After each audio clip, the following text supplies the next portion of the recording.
Kenneth Clark. I'm the president and CEO of the Pritzker Military Museum Library, based in downtown Chicago. Mr. Clark, some people maintain that World War I is the forgotten war.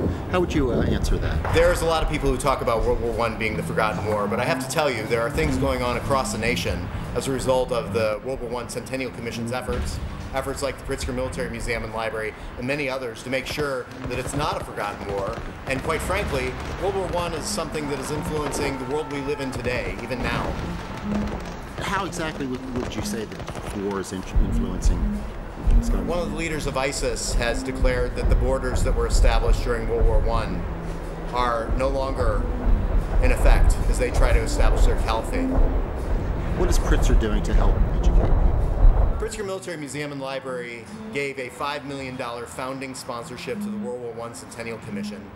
Congress adopted law to create the commission, but it didn't do anything to fund it. It said that the funding has to come out of the private sector. So basically what we did is, like they used to do in the old days, we raised our regiment and we sent it off to Washington. We're hoping a lot of people will join us in this effort because this is a national thing. This isn't a small thing. The Centennial of the World War I kind of created us as the country that we are today in many ways.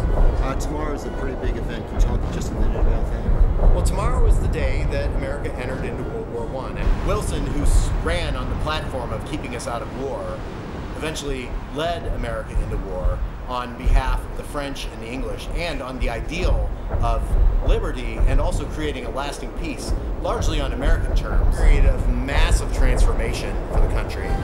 We went from not being on the war footing to being on a national war footing, which means everything converted over. And if you were serving in the military or not, you were expected to participate.